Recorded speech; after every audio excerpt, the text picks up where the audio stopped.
topic of my talk is, and very welcome to all of you in this world, wherever you are, in which time zone you are, and in which conditions you are. I just really like you to dive into this with me now, and yeah, cherish the fact that we are able to empower tomorrow's leaders and shape education for sustainability. That will be my topic. And I'd like to highlight the societal impact on and relevance of a European educational strategy that is focused more or less uniquely on well-being. And it goes further to argue that sustainable education matters beyond the environment. And for me, I'd like to show that sustainable education promotes the holistic well-being of those intended we want to protect in a way, and of how I see all of us are learners. So that's why, in that sense, sustainability already has a greater kind of framework than just focusing, for example, on the environment, or with regard to well-being, for example, just focusing on health. I will emphasize that for me, well-being is a key competence to sustainable education, using, for example, an inter- and transdisciplinary approach that integrates the environment, social, ethical, digital, for example, and also entrepreneurial questions. So me, with my background and my mission and really my responsibilities in academia, that's the role I have, and that's also what I'm talking about and where I'm coming from. That's very important. We could start with the initial questions, really. What are universities there for? And what is their selling point? Now, when I ask what are universities there for, some of you who have had the time to take some leisurely moments and watch the film Barbie will be reminded of one of the songs there by Billie Eilish, What Was I Made For? And this is the question that triggered some of my reflections as well when thinking, or I've been thinking about the functions, the roles, for example, and the purpose of universities in this world right now. And I think they're more important than ever because we're deeply embedded in society. And for that, we have a very crucial and important role to push our societies further, to find solutions to the grand challenges that we have. And we have always been doing this, but it's becoming more important. And for that, we need to be deeply embedded in society, especially with the complexities we see, with the contradictions we see, with the world of war we have now, especially with the atrocious attacks on Ukraine and all the responsibilities we have now as science diplomats, as well as bridge builders in these new geopolitical constellations. We find the role of academics, the role of universities as focusing on the academic freedom, and therefore not being politicians, but science politicians. It's very important because we can serve as bridge builders, and what we provide is cutting edge education. And I'm coming back to that. Now, what is research-based education, for example? I'd like to start with that. Research-based education also as sustainable education. Now, for me, competencies, specific competencies are a key part of a university regarding, of course, research and science. And students at a university encounter research, cutting-edge research, as well as they also learn how to conduct it themselves. And this is the unique selling point, I think, of a university, because we do both. We do research, and at the same time, we immediately transfer this.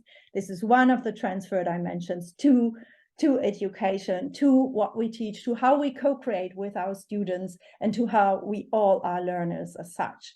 So to cultivate tomorrow's leaders, to educate and train them, we need the four missions, which you can see here. And for that, we are and will stay actors, generate knowledge. And we know that we can only be impactful if a critical mass, and we have them at the universities, because the young people tell us what they want. They are there, the next generation is there, and they want to work with us. And with research-based education, with the research we do, this, I think, is for me the first pillar to really talk about sustainability in a different way, because it's very important to make sure and to clarify again and to really clarify for ourselves that this is one of the core missions we have: educate and train and co-create with the next generation of learners, and seeing ourselves as learners as well. Now, if we follow this up, how does the interplay really look like between sustainable education and also science and research-based education? For me, this goes through, of course, new methodology of learning and teaching, a global and local perspective, because this is what we have been doing for a very long time, but becomes more and more important due to different, global settings, of course, the globalization of this world, the various encounters we have. It also shows in the transformation from single subject-based nodes of thinking into multi-interdisciplinary and transdisciplinarity, and certain web of solutions which we need. And of course, the responsible use of digitization and AI. And these are just some examples like I'd like to give. So it's about people at first. It's about this people positivity we need to ensure that what we are actually doing is sustainable, because this next generation, they will be the leaders of tomorrow. They will have to be created or to build up and develop what we would like to call, and what Seligman and Kellerman have called, a tomorrow mind, for example. So these contexts then come with new methods of learning and teaching, and that's very important. And the range of interfaces we then create, these new rooms, these new spaces, are the ones that we'd like to cultivate, hence this image here, which you see here. And with that, we empower the next generation of people who take on, citizens who take on responsibility, will help to work in various fields, from being teachers, from being researchers, from being NGOs, and working in NGOs, and so on, doing social work, being in big companies, taking over HR responsibilities, and so on and so on. So we'd like to suggest this kind of concept, because this really helps to empower and not to overwhelm. And our focus is especially on developing further competencies. Now, I like to draw your attention a bit to the European University for Wellbeing, which is coordinated at the University of Cologne. You've just heard it. I'm the so-called CDO, so leading this European university, 1 out of 50 right now, of 50 European universities, which really have the mission now to transform the European higher education area and to really transform research, education, HR, and so on, for a new Europe, for a Europe that is compatible in a way that is competitive enough, but at the same time opens up its sources for co-creation and working together in this very in this world that is not only geopolitically threatened. Now, EUniWell has decided to focus on well-being in a very holistic way. What you see here at the top are the values that EUniWell focuses on and has really strived to follow. And if you look at them, you can see that they very much link with the SDGs, for example. So all of them carry a dimension of sustainability: that democratic, inclusive, diverse, research-based, challenge-based, interdisciplinary, co-creational, and so on. Now, EUniWell consists of 11 universities from 8 different European countries, and among them is Taras Shevchenko National University of Kiev, our cherished partner in the well-being family, as we sometimes say. And we've just received further funding. Now, as part of our mission statement, we say that together we'll help create a world in which individual, societal, and environmental well-being are in synergy, in which we flourish and prosper together. Nothing more, nothing less. Highly ambitious.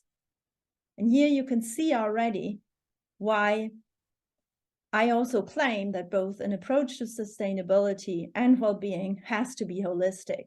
It deals with the individual, with society, and the environment as such.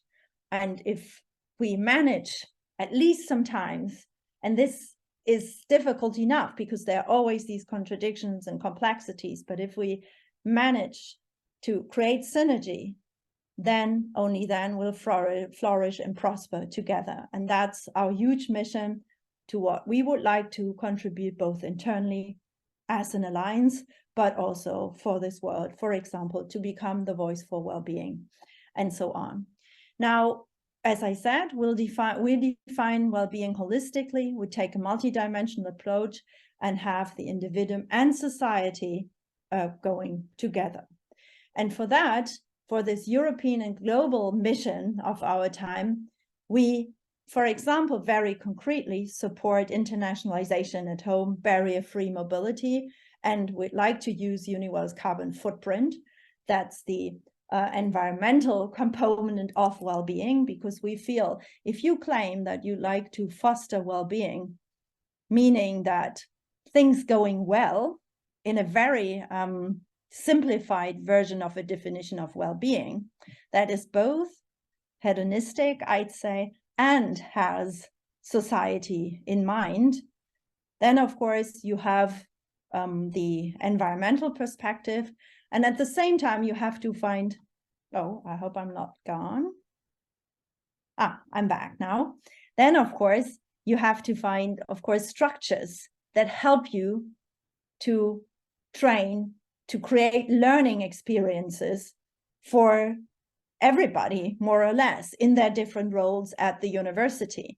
And the students, they tell us what they really want. For example, for them, we created well-being offices, and in which we co-create together. We're just building up a so-called training academy, which offers training on transversal, future, and well-being skills, because we firmly believe that a university from now on, in addition to what is always said, excellence and inclusion, excellence in research, excellence in education, and being very inclusive, because we say that diversity creates energy and creativity, we also have to focus on well-being. Only then can we really say we are masters, we have the mastery of what we really like to achieve. And I think this is a new, very risky, and not uncontroversial thing to say, that well-being is a crucial dimension now of a university's mission. For the European University for Well-being, it's not just, it's the topic per se.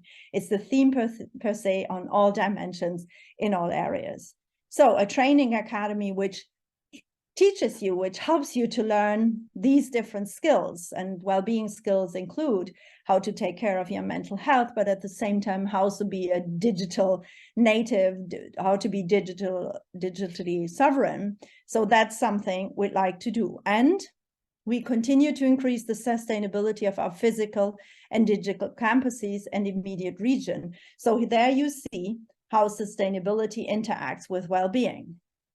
And for us also, for well-being then is the key to empowerment.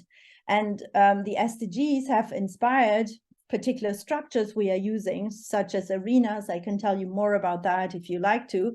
And we have focused now on 5 different thematic arenas that address all missions: teaching, research, innovation, and transfer.